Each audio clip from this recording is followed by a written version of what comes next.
जय हिंद दोस्तों। स्वागत है आप सभी का आपके अपने प्लेटफॉर्म अचीव सीएपीएफ पर। सबसे पहले तो कॉन्ग्रेचुलेशन उन सभी बच्चों का जिन बच्चों ने पैट के लिए क्वालिफाई किया है, और जिन्होंने नहीं क्वालिफाई कर पाए हैं जो बच्चे, वो भी निराश ना हों, अपनी मेहनत को लगातार करते रहें। और वो समय भी दूर नहीं है जब आप लोग भी पैट के लिए क्वालिफाई होंगे और इस एग्ज़ाम को क्रैक करेंगे। ठीक है, तो आज हम इस वीडियो के थ्रू समझेंगे कि यूपीएससी सीएपीएफ में क्या फिजिकल स्टैंडर्ड्स की जो डिमांड रहती है, और ये जो वीडियो है इक्वली बेनिफिशियल रहेगी उन बच्चों के लिए जिन्होंने क्वालिफाई किया है और उन बच्चों के लिए जिन्होंने नहीं भी किया, जिनको ये चीज़ जान लेनी चाहिए अपने एग्जाम से पहले कि क्या फिजिकल स्टैंडर्ड्स जो है यूपीएससी डिमांड करता है सीएपीएफ के फिजिकल एलिजिबिलिटी टेस्ट में। अच्छा देखिए, जो आपका फिजिकल स्टैंडर्ड टेस्ट जो स्टार्ट होता है उसकी टाइमिंग शुरू होती है सुबह 8 बजे से। आपको 8 बजे ग्राउंड पर पहुंचना होता है। सबसे पहली जो उस दिन की जो एक्टिविटी होती है आपकी, उसमें सबसे पहले आपका होता है डॉक्यूमेंट वेरिफिकेशन। उस डॉक्यूमेंट वेरिफिकेशन में, जैसा कि अभी आपके पास ई एडमिट कार्ड आएगा फिजिकल के लिए, तो वहां पर यह चीज मेंशन होगी that you are requested to report at recruitment venue on scheduled date and time। And ये शेड्यूल टाइम क्या है वहां? 8 बजे। आपको 8 बजे उस जो आपको डेट गिवन होगी वहां उस वेन्यू पर प्रेजेंट होना पड़ेगा सुबह मॉर्निंग में 8 बजे। And along with all original testimonials, जिसमें आपका रहेगा proof of date of birth. अच्छा, ये proof of date of birth के लिए या तो वहां 10th की मार्कशीट हो सकती है, 12th की मार्कशीट हो सकती है। And certificates matriculation onwards, and also bring one set of self attested photos. Okay, तो आपके पास आपके फोटोज रहेंगे, आपकी डिग्री रहेगी, और इन केस आप जो भी कैटेगरी से बिलोंग करते हैं, इफ इन केस, तो वो सर्टिफिकेट रहेगा।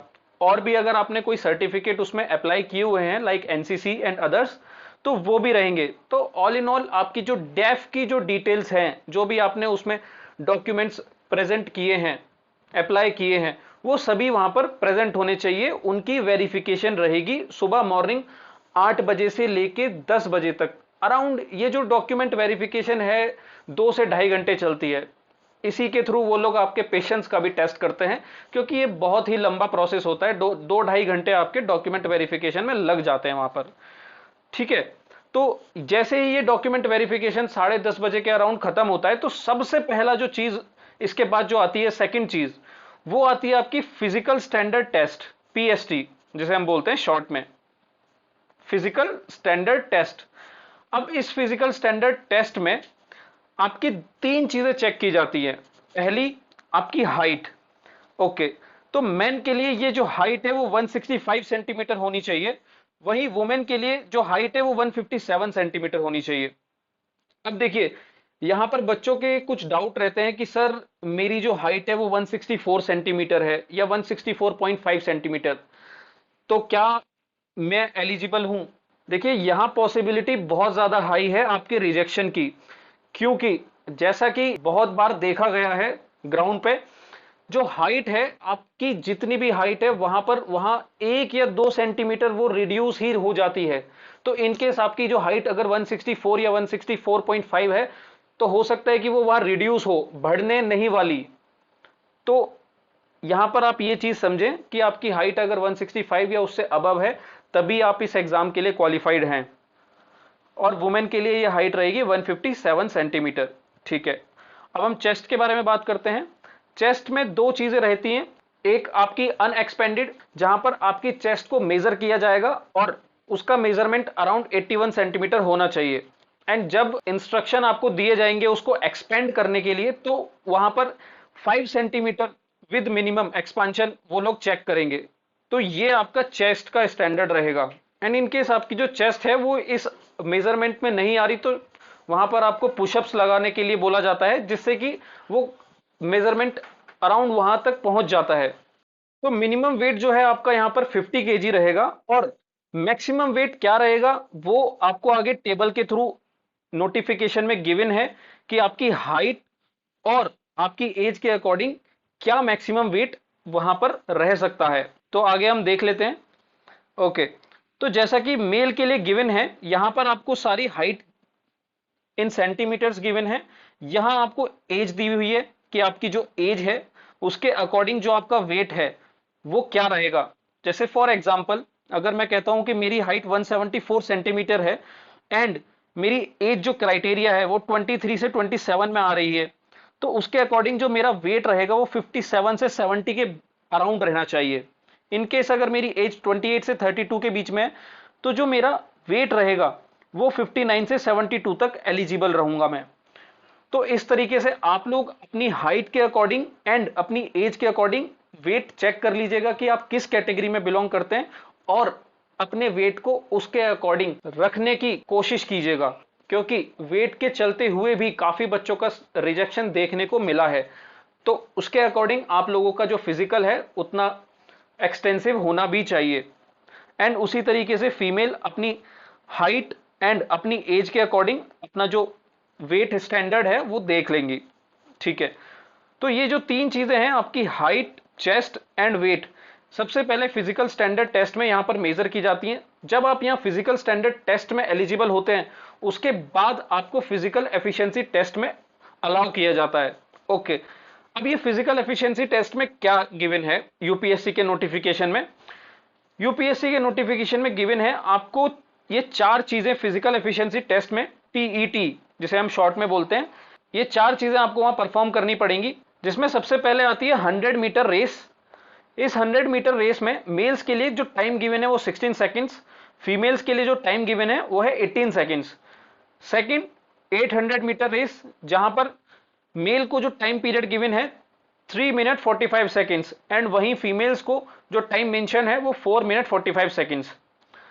थर्ड चीज आती है लॉन्ग जंप। ओके, ये लॉन्ग जंप की वजह से पूरे फिजिकल एफिशिएंसी टेस्ट में सबसे ज्यादा जो रिजेक्शन देखने को मिलते हैं उसका सबसे बड़ा रीजन है लॉन्ग जंप। ऐसा क्यों है और उसके क्या सॉल्यूशन है, हम उन सब चीजों पर अभी बात करेंगे। पहले हम यहां समझ लेते हैं। लॉन्ग जंप में आप मेल्स को 3.5 मीटर्स की जंप लगानी है जहां पर आपको 3 चांस तक मिल सकते हैं, वहीं फीमेल्स को 3 मीटर विथ 3 चांस अवेलेबल हैं। फोर्थ है आपका शॉर्ट पुट, जहां पर 7.26 केजीज की जो बॉल रहती है वो आपको फेंकनी होती है अराउंड 4.5 मीटर्स तक, और ये फीमेल्स में नहीं गिवन है। फीमेल्स में कोई शॉर्ट पुट की फिजिकल एक्टिविटी नहीं होती है। ओके, अब हम इनको वन बाय वन देखते हैं कि कहां क्या चीजें प्रॉब्लम जो एक स्टूडेंट्स को आती है फिजिकल के टाइम, उसको हम समझने की कोशिश करते हैं। ओके, तो जैसा कि सबसे पहला जो एक्टिविटी होती है वो आपकी 100 मीटर होती है, 100 मीटर रेस। 100 मीटर रेस में बहुत ज्यादा कोई बहुत बड़ी प्रॉब्लम नहीं आती स्टूडेंट्स को। ये सबसे इजीएस्ट एक्टिविटी है इन चारों में जहां बहुत ज्यादा मिनिमम रिजेक्शन रेट है। ओके, सेकंड सेकंड है आपका 800 मीटर रेस। अब इस तरीके का एक आपका जो है ट्रैक रहेगा, ये ट्रैक 400 मीटर्स का होता है। ऐसे आपके 2 राउंड आपको लगाने होंगे तब जाके आपका 800 मीटर क्वालिफाई होता है। और हमने टाइमिंग की बात करी है, टाइमिंग में मेल्स को 3 मिनट 45 सेकंड्स एंड फीमेल को 4 मिनट 45 सेकंड्स गिवन होते हैं, जो कि एक सफिशिएंट टाइम है इस 800 मीटर की रेस को कंप्लीट करने का। और यहां पर भी जो रिजेक्शन रेट है वो बहुत ही ज्यादा मिनिमम होता है। शायद ही कभी कोई एक या दो बच्चा कभी 800 मीटर को नहीं कर पाता, और उसके पीछे भी रीजन सिर्फ एक है कि आप लोग फिजिकल को इतना सीरियस नहीं लेते और वहां पर 800 मीटर की जो रेस है वो भी कंप्लीट नहीं कर पाते। ठीक है, अब जो सबसे ज्यादा प्रॉब्लमेटिक चीज है अगर फिजिकल में तो वो है लॉन्ग जंप। लॉन्ग जंप, अब हम यहां पर एक चीज समझने की कोशिश करते हैं कि आखिर लॉन्ग जंप में सबसे ज्यादा प्रॉब्लम आती क्यों है। देखिए, आपको प्रॉब्लम अभी समझ लेनी होगी, क्योंकि आप ऐसी स्टेज पर जाके अगर रिजेक्ट होते हैं तो समझने की कोशिश कीजिए कि आपने इतनी मेहनत से आपने पेपर 1 पेपर 2 क्वालिफाई किया है, इतने बच्चों को पीछे छोड़कर आप यहां तक पहुंचे हैं, और आपकी छोटी गलतियों की वजह से अगर आप यहां से रिजेक्ट हो जाते हैं तो वो बहुत ही बड़ा ब्लंडर रहेगा। तो हम ऐसा कोई दिक्कत कल ना आए उससे पहले ही हम समझने की कोशिश करते हैं कि लॉन्ग जंप में एक स्टूडेंट को क्या प्रॉब्लम आती है। देखिए, लॉन्ग जंप में सबसे ज्यादा जो रिजेक्शन होता है उसका सबसे बड़ा कारण है fault line. Students long jump लगाते समय फॉल्ट लाइन को टच कर देते हैं, जिसकी वजह से उनको रिजेक्ट कर दिया जाता है। खैर उनको 3 चांस मिलते हैं, बट कोशिश करें कि आप पहली बार में ही लॉन्ग जंप को क्वालिफाई कर लें, क्योंकि उसके बाद जो प्रेशर बनता है आपके ऊपर वो और ज्यादा खतरनाक होता है और वो आपकी एफिशिएंसी को डिक्रीज कर देता है। तो ये जो फॉल्ट लाइन वाली प्रॉब्लम है, इसका एक ही सॉल्यूशन है। आप ये सोच के ना जाएं कि मैं डायरेक्ट फील्ड में पहुंचूंगा और वहीं पर ही पहली बार में लॉन्ग जंप में निकाल दूंगा। देखिए प्रैक्टिस बहुत जरूरी है। हो सके तो अभी से आपको अराउंड 2 महीने का समय है। जैसा कि एक स्टैंडर्ड है कि डेट लगभग रिजल्ट के 1.5 एंड 2 मंथ्स के अराउंड आती है, तो अभी भी आपके पास अच्छा खासा समय है। आप कोशिश करें अभी से प्रैक्टिस करने की और ऐसी छोटी मोटी मिस्टेक्स को ना होने दें। तो ये जो फॉल्ट लाइन वाली जो प्रॉब्लम है, तो ये आपकी सिर्फ और सिर्फ प्रैक्टिस से ठीक होगी। ओके, दूसरी जो प्रॉब्लम होती है, जब हम यहां पर रनवे से रन करके आते हैं तो प्रॉब्लम ये होती है कि हमारी जो है स्पीड ब्रेक हो जाती है और हम भागते भागते यहां पर आकर रुक जाते हैं, क्योंकि हमारा जो स्टेप है वो एग्जैक्ट सही नहीं बैठ पाता जंप करने के लिए। तो इस वजह से हमारा जो चांस है वो खराब हो जाता है और आपको पता है कि आपको यहां पर 3 चांस ही मिलने वाले हैं। ये आपकी सेकंड मिस्टेक रहती है। ठीक है, अब जो थर्ड मिस्टेक हम लॉन्ग जंप में करते हैं उसका रीजन ये है कि हमारा जो ये पूरा फिजिकल जो चल रहा है, ये ऐसा नहीं है कि आपको इसमें ब्रेक मिल रहा है। आप 100 मीटर लगाया, उसके बाद आपको अराउंड 1 to 2 मिनट्स मिलेंगे रेस्ट करने के लिए। आपको तुरंत फिर 400 मीटर्स लगाने को बोला जाएगा, सॉरी 800 मीटर्स लगाने को बोला जाएगा, एंड देन तुरंत ही आपको 1 या 2 मिनट बाद लॉन्ग जंप लगाने के लिए बोली जाएगी। तो टायर्डनेस इतनी ज्यादा हो जाती है 800 मीटर और 100 मीटर लगा के कि आपके पैर वहां पर कप कपा रहे होते हैं। एंड ऐसे सिचुएशन में जब आप लॉन्ग जंप लगाते हैं तो गलती होने के चांसेस बढ़ जाते हैं। तो इसको आप कैसे मिनिमाइज कर सकते हैं? इसका मिनिमाइज करने का सिर्फ एक तरीका है कि जब आप अभी प्रैक्टिस कर रहे हैं तो आप इन सबको साइलोज में ना करें, इनको एक कंबाइंड फॉर्म में, कि आपने 100 मीटर लगाया, तुरंत आपने 800 मीटर लगाया एंड तुरंत आपने long jump and then short put. तो ये पूरा एक कॉम्बो है, कोई एक एक्सरसाइज करके आपको बैठ नहीं जाना है। तो ये तीनों चीजें हैं कुछ जो आपको ध्यान रखनी है। जब आप प्रैक्टिस कर रहे हैं तो आपको फॉल्ट लाइन का बहुत ज्यादा ध्यान रखना है। सबसे ज्यादा जो रिजेक्शन है वो इस लाइन की वजह से ही होते हैं। बच्चे इसको टच कर देते हैं और वो फाउल कर देते हैं और वो आउट हो जाते हैं। ठीक है, सेकंड हमने बात करी स्पीड जो ब्रेक हो जाती है, उसका भी सॉल्यूशन है। वो सब आप यूट्यूब पर अगर सर्च करेंगे तो सब आपको मिल जाएगा। एंड थर्ड थिंग, जो आपकी जो थकान इतनी हो जाती है उसकी वजह से भी आप कभी कभी लॉन्ग जंप में गलती कर देते हैं। एंड कोशिश करें कि जो आप लॉन्ग जंप लगा रहे हैं वो किसी कोच या एथलीट की गाइडेंस में लगाएं, क्योंकि लॉन्ग जंप एक ऐसी एक्टिविटी है जहां जंप करते समय कई बच्चों के फ्रैक्चर भी हो जाते हैं पैरों में।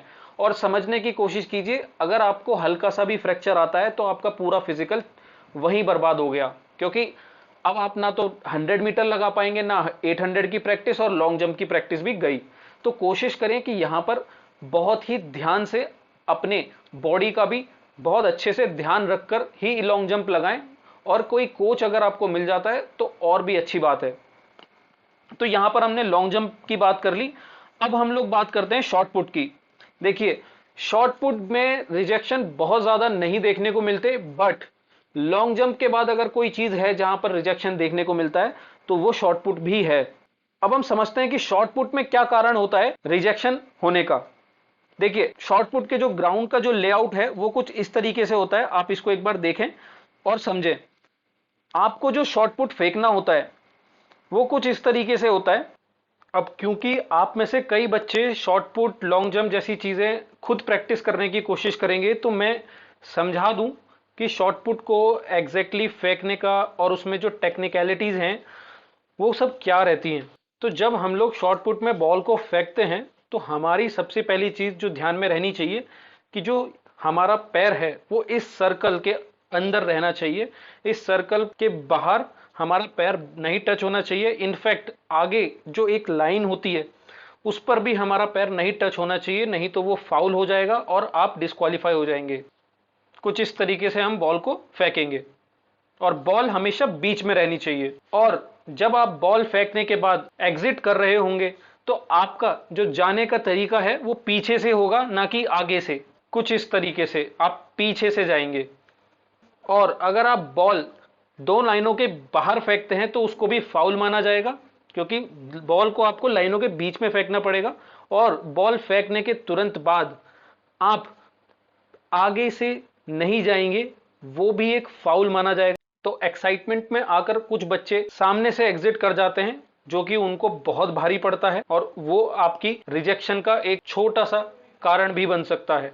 तो जरूर इंस्ट्रक्शन को फॉलो करें, अभी से अपनी तैयारी को शुरू करते ही आप इन इंस्ट्रक्शंस को, इन रूल्स को ध्यान में रखें। तो इन शॉर्ट अगर मैं शॉर्ट पुट में आने वाली सारी टेक्निकलिटीज के बारे में बताऊं, तो पहली चीज, जब भी आप शॉर्ट पुट में बॉल फेंक रहे हैं तो आपका जो पैर है वो कभी इस लाइन को टच नहीं करना चाहिए।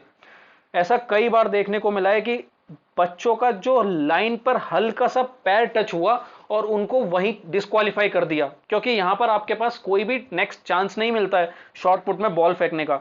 तो प्लीज आप इस चीज को बहुत ध्यान दें, वहां पर जो आपको इंस्ट्रक्शन मिलेंगे उन पर भी आप बहुत अच्छे से ध्यान देंगे।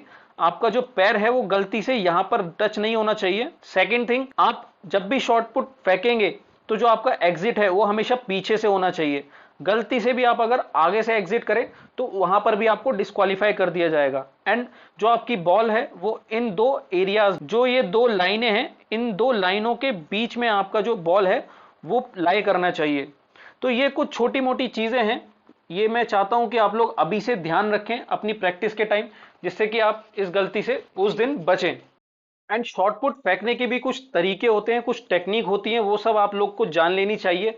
जब आप फेंकते हैं एक शॉर्ट पुट को तो आपकी जो अपर बॉडी है वो मूवमेंट करती है, तो आपको शॉर्ट पुट फेंकने के लिए अपर बॉडी मूवमेंट की एक्सरसाइज करनी पड़ेगी।